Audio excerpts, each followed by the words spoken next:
Good morning, everybody. My name is Alejandria Lyons. I am the Coalition Coordinator for New Mexico No Fall Solutions. Currently, we are reporting to you all from Lenape Territories in the offices of the Urban Indigenous Collective. This is our second year here. We are here for the 2025 New York Climate Week of Action.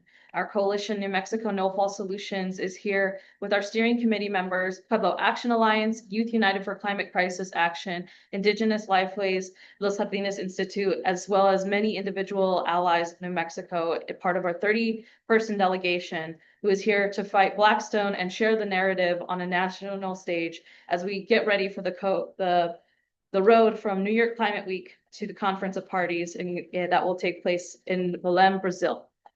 New Mexico No Fall Solutions has been using our platform here in New York Climate Week with local allies to raise awareness of the buyout of Texas A&M, New Mexico's local public utility company, PNM, because we are seeing an increase in false solutions and the perpetuation of advanced market technologies by our governor, Michelle Lujan Grisham, as well as other political actors who seek to continue to put New Mexico in the war of the sacrifice zone, being a sacrifice zone for the United States, the so-called United States. And so we are here today to share our voices and to share it with our local leaders as well as our community in New Mexico that we will not stand for this. This is our third year as a coalition coming to New York. We understand that this is a world stage as the UN Forum is happening currently. And we know that our current president is here, and we do not agree with what is happening in New Mexico and across the global South, as well as other places that are being used as testing sites for these advanced market technologies. So I will share in our colleagues here, and we will also take Q&A at the end of the press conference, but I'm happy to introduce Julia Bernal, Executive Director of Pueblo Action Alliance. Hinomokuyu Heremba, good morning. Mentioned before, my name is Julia Bernal. I'm from Sandia, Pueblo, New Mexico, and I'm really proud to be here with our New Mexico delegation. We felt it was really important for us to show the people that come from the Southwest and the lived experiences that we have as impacted communities. It's no secret that the Southwest is a very resource-rich region that has succumbed and been subject to resource extraction, and also is now becoming a hub for false solutions that are being touted and negotiated at the international level are trickling down to our local communities. And we, as impacted communities, but also as traditional peoples of ancestral homelands, are also here to put a face to a collective indigenous and frontline movement to say no to false solutions, to end extraction, to end the use of fossil fuels, and to look towards meaningful and impactful climate solutions that are community-based and community-led. Here in New York, we have witnessed many different types of events hosted by all various different types of sectors, from the philanthropic community to the nonprofit, private sector, public sector. And as a frontline representation and coalition, we feel the need to have critical interventions that uplift and center our analysis, which includes recentering an indigenous worldview, suggesting that solutions also revolve around values-based initiatives and understandings and ways of knowing. As mentioned before, this is a preemptive these are preemptive events that are leading up to COP30. COP30 will be in Brazil, in Belém, Brazil, and has been deemed and touted as the indigenous COP. The past three convenings of parties in the UNFCCC have not allowed for civil society to engage with that space. Progress. And so we are also looking forward to engaging in that space, as oftentimes the climate negotiations do not allow tribal governments, indigenous peoples, frontline, and environmental justice communities to provide their interventions and ideas and innovation in meaningful climate action and meaningful climate solutions. So that's why we're here in New York. Of course, I'm only at the moment only speaking from a New Mexico perspective because that's where my homelands are from. But today we're also joined by other indigenous communities and frontline communities from various different geographies of the so-called United States. And we'll hear from their collective lived experiences and their political positionality and the reason why they're here in New York as well. So that will be sort of the agenda for today's press conference. We look forward to the public also engaging with our collectives and organizations, and also look forward to having you also bear witness to our advocacy and activism as we continue that long historic legacy of resistance. Thank you.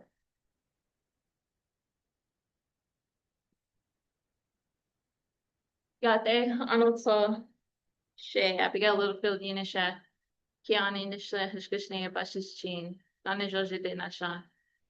Hello everyone, my name is Abigail Littlefield. I am a Towering House Clan born from Mud People and I'm from Gallup, New Mexico. I represent Indigenous Lifeways. We're based out in McKinley County. First and foremost, I just want to say sorry if my voice wavers a little bit. I'm still getting used to this. I wanted to take this time to I wanted to spend this time talking about the way that Blackstone has infiltrated New Mexico before. So Blackstone actually invested into the Tallgrass Energy Company and they worked to open the Escalante power plant, or they didn't open it, but they wanted to retrofit it for a hydrogen plant. And that was back in about June 2022. We wanted to bring that up because the hydrogen that they were going to use was going to be produced from like fracking gas. It was a false solution. It's still going to have the carbon emissions. And there was also talk about sequestration of the carbon. So just everything about it was not beneficial to the community, was not beneficial to the people who would have impacted it. Give me a second, let me take a breath. So the reason why I brought that up is because it was a community effort. Indigenous Lifeways, as long as Yucca, New Energy Economy, Earth Care, and New Mexico Climate Action, we all showed up in protest when the legislators were going to be taken on a tour through that facility.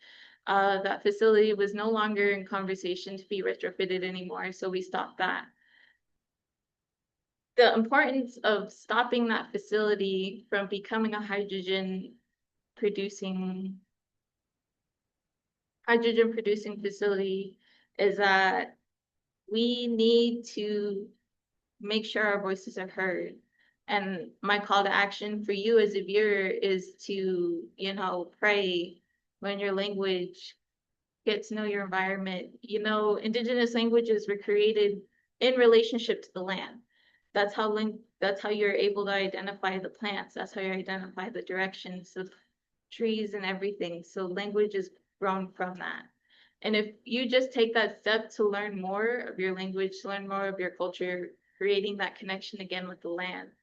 And once you have that connection, you already have that care for the land, you care for, your engagement with the world. So once you have that feeling, sorry, let me take a second. So with that connection to the land, you have the appreciation and you feel the need to fight for it. So my call to action to you is to speak up, speak out. We can't let Blackstone come back in. We have to stop them. Just like we did at Escalante, we have to hold our front lines and we just need to show them that we're watching. We need to keep the pressure on them. And I just want to say, Sinotsa. Thank you for listening to me, and I really appreciate it. I'm joined here by the Indigenous Lifeways interns. This is Haley. This is Shadi. Thank you so much for your time and your patience.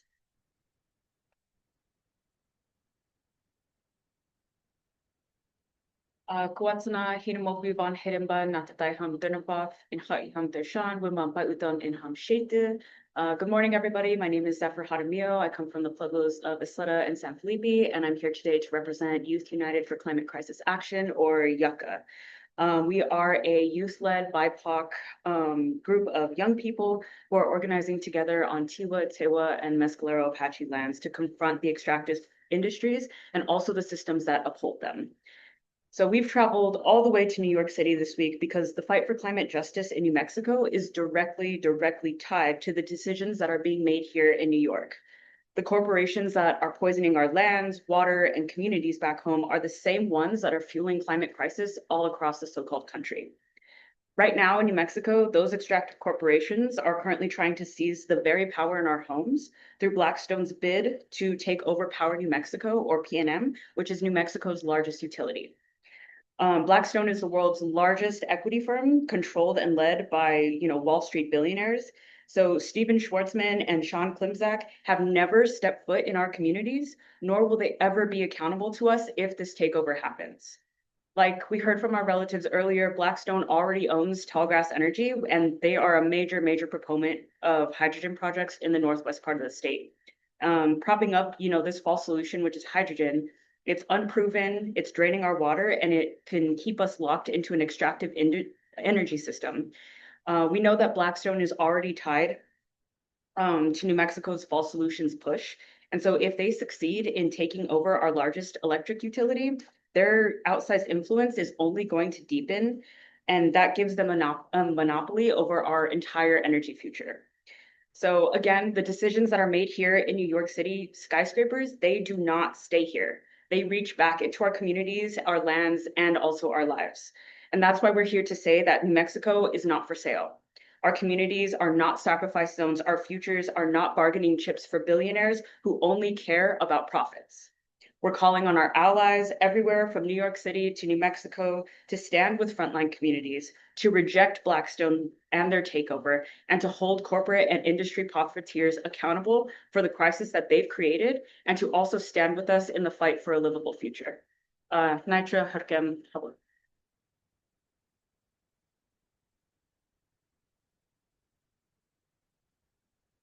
Hamadak Yapi, Taylor Marabona Mach Yapi, Wapala South Dakota Mataha.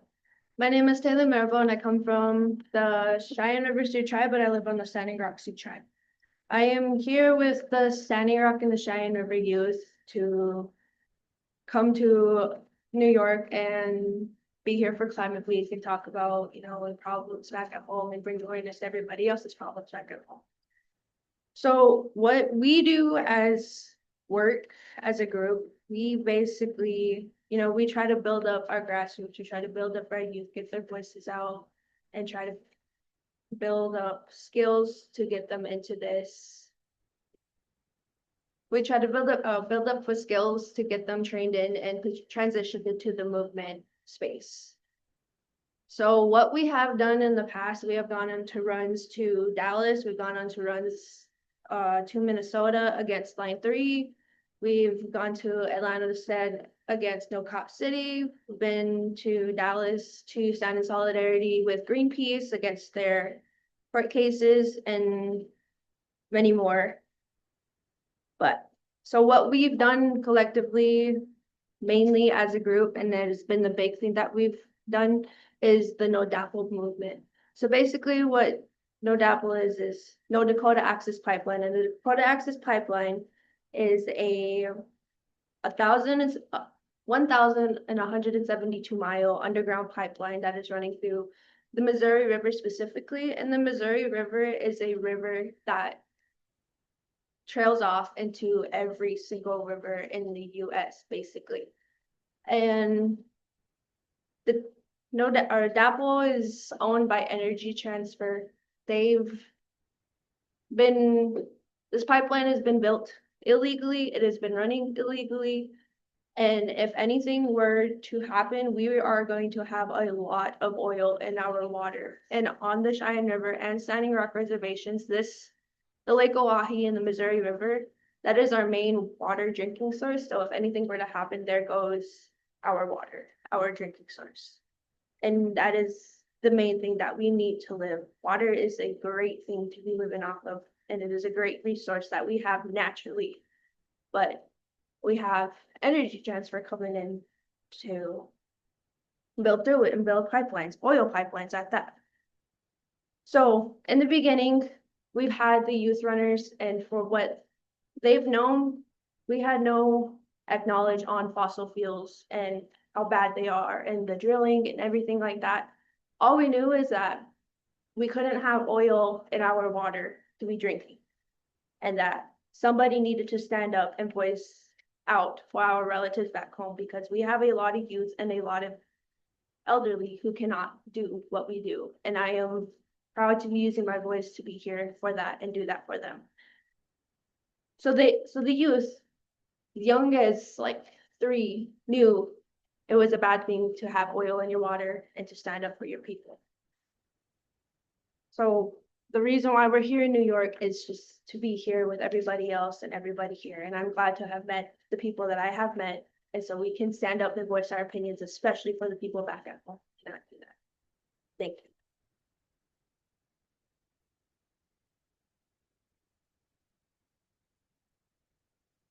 Good afternoon, folks. My name is Annalise Lopez, joining you all from unceded Tiwa lands. Today, I'm representing Los Jardines Institute as members of the New Mexico No Fall Solutions Coalition. The work of the founders of Los Jardines Institute spans over 70 years of social, environmental, and economic justice organizing, education, building a multicultural, multi-generational movement. We are in New York City to make our movement stronger, fortify our relationships, and hold bad actors like Blackstone accountable. We are here to make it clear that we will not be private equity's collateral damage as they relentlessly seek more profit at the cost of our communities, lands, and our futures. Now, we find ourselves amidst the rise of fascism, where our communities are being attacked from multiple angles, essential resources are being cut and limited, and we are expected to tolerate this gruesome agenda. Despite of who is in power, the so-called United States has always treated our people, our communities, and our homes as sacrifice in the interest of profit. So-called New Mexico is federally designated as an energy sacrifice zone. During times such as these, where rampant corruption is on the rise and normalized, our communities must hold the lines and say no to techno fixes and broken promises that further incentivize institutional and systemic injustices. Our movements, our people, and our communities have always met this nasty white supremacist agenda with resilience and resistance. It is through our relationships where we are able to build and sustain alternatives to this extractive economy and to these westernized ways of living. We are here as a coalition to emphasize the need for an intergenerational, interracial, and intersectional movement, where we are in the process of knowledge building and sharing. Our ancestors, elders, and those who before us hold precious wisdom and knowledge for the survival of our culture, identity, and our belonging. Our networks of resistance hold the keys to meet the needs of our communities. Our movements must remain united and strong as we begin building towards a future of regeneration, care, and balance. I would like to bring up this phrase Richard Moore reminds us of from the First People of Color Summit. Always remember where we come from, always remember on whose shoulders we stand on, and always give back to others what has been given to us.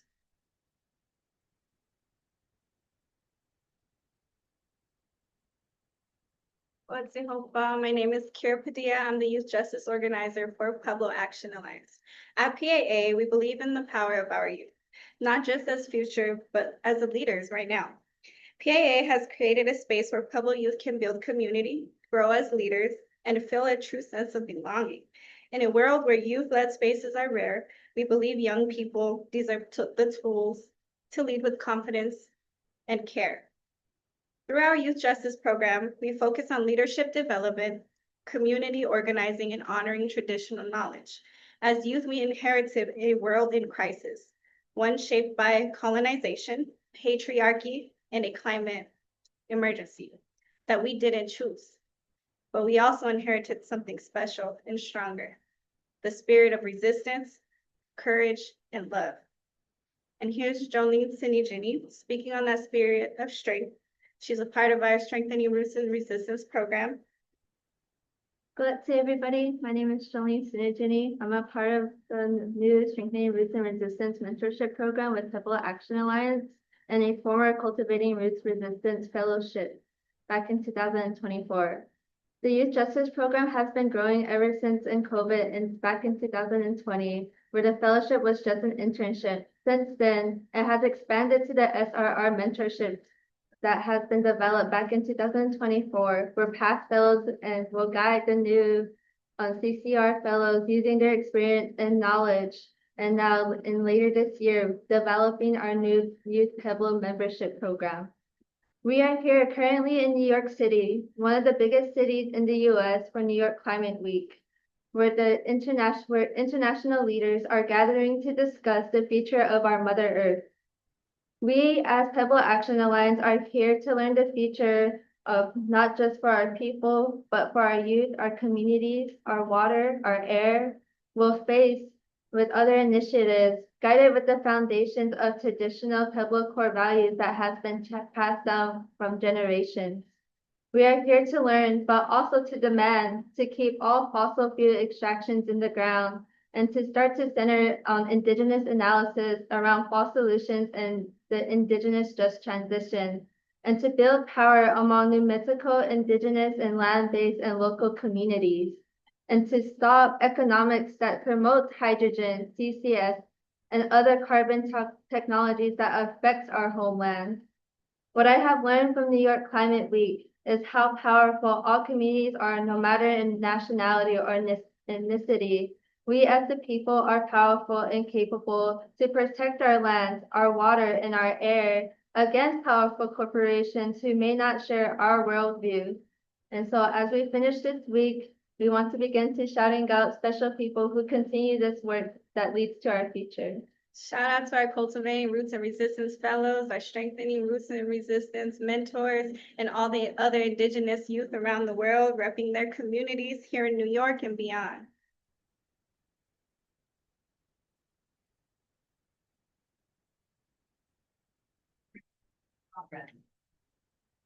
Just wanting to extend our collective gratitude to everybody that we heard from today. And remember that we also are speaking on the behalf of your communities as well. Indigenous peoples, and our practices include the well-being of the entire world, and that it is our original instruction and responsibility to maintain that harmonious balance. So with that, we'll turn to those that are tuning in with us virtually for any questions. A question that we just got was speaking on PNM specifically. What we can say is that PNM is willing to sell their public utility to Blackstone. A lot of this we feel and like embedded in our analysis as a coalition is that New Mexico is really looking for financial pathways to invest in fall solutions like hydrogen, like carbon capture sequestration. And Blackstone, as one of the biggest investment managers of the world, has been building up a fund, an Energy Partners Transitions Fund, that has invested billions of dollars to build out these projects that are essentially false solutions. We've seen this also being played out at the international level as well as at COP 28 in Dubai. The negotiations around the global stocktake deemed that industries like the fossil fuels industry that is essentially hard to abate would need to be coupled with carbon removal technologies. Carbon removal technologies were defined as hydrogen carbon capture sequestration. And so in a state like New Mexico that has been heavily reliant on oil and gas, but is also deeming itself as a state that is looking towards climate adaptation mitigation through vehicles of new energy economies, it makes sense that New Mexico has been looking to Blackstone to invest its private equity funds into those carbon removal technologies. And so this deal has been in the works for some time now, and is essentially within the playbook of the state's new energy agenda. And that's where PNM falls into that. And some of the biggest concerns around that is if Blackstone is to buy out PNM, it would no longer be a publicly traded company. It would all be privately owned, which essentially would allow the private sector to dictate and streamline the build out of hydrogen and CCS. Next question, what role do these big public utilities have in the movement, good or bad? The question was around the roles of utilities, both good and bad. And based on the conversations that have been happening here in New York, there is frontline environmental justice communities analysis that that display the role utilities have in building out false solutions. And specifically, I'll use an example of how utilities basically have also allowed for big data centers like AI centers to also have their place and build out huge infrastructure in historically environmental justice communities.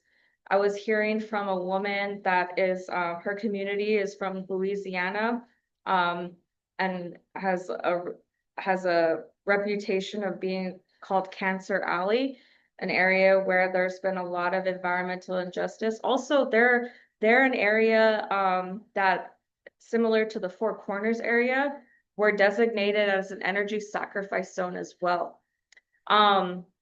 She was talking about how the public utility or the utility, I'm not sure if it was a public or private utility, but was sort of like a main player in pushing an AI agenda.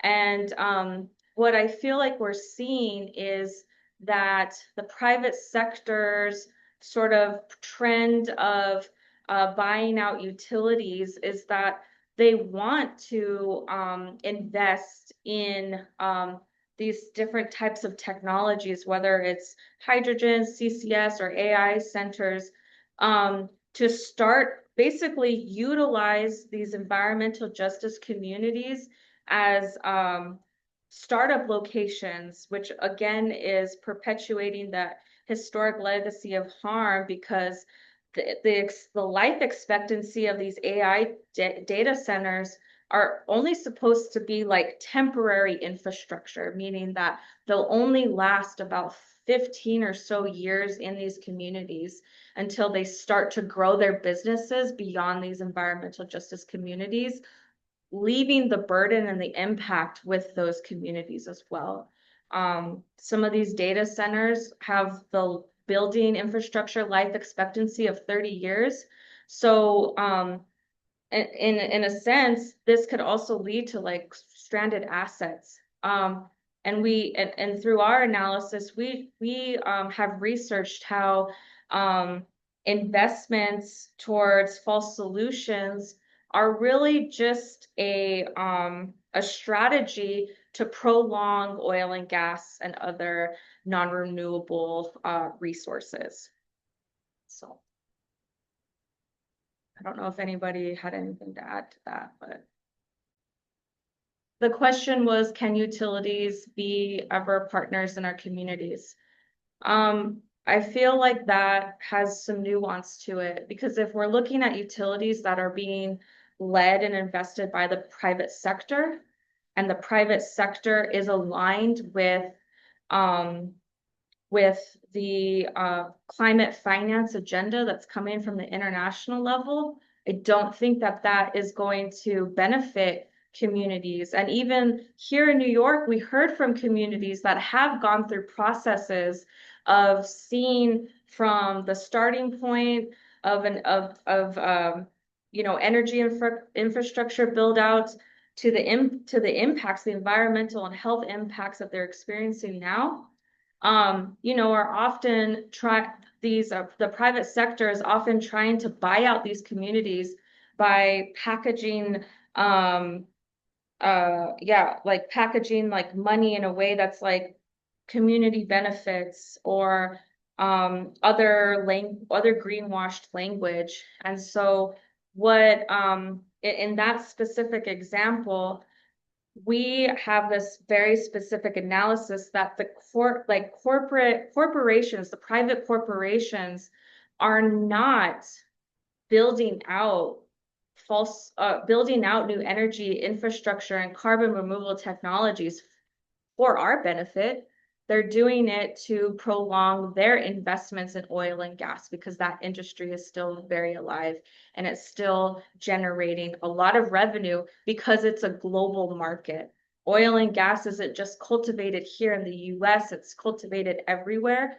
And these companies like these big oil and gas companies like Exxon or Shell or Chevron, have sites all over the world for oil and gas extraction.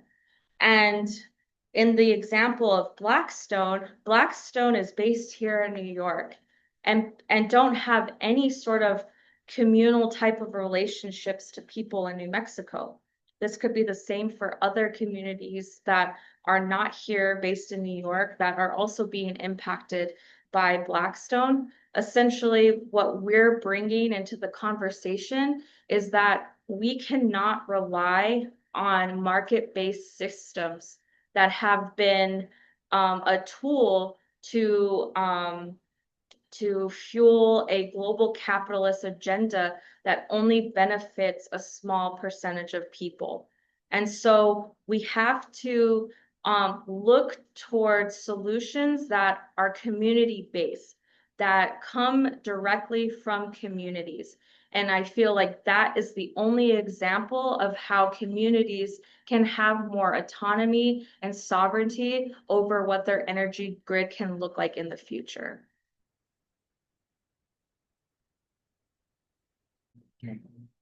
Well, we appreciate folks joining us virtually. It looks like at this time we don't have any more questions, but if you reach out to the media contacts on our media advisory and our press release, we will be sure to get back with you. We will be in New York until Sunday. And so if you see other events that we're at, please come and talk to us.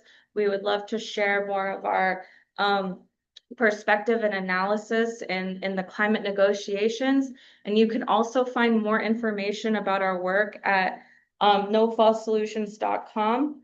And also look to the organizations that are tagged on our social media because of course, like we organized this press conference to showcase New Mexicans, but we also want to make sure that our relatives from Cheyenne River and Standing Rock are also being uplifted in this conversation.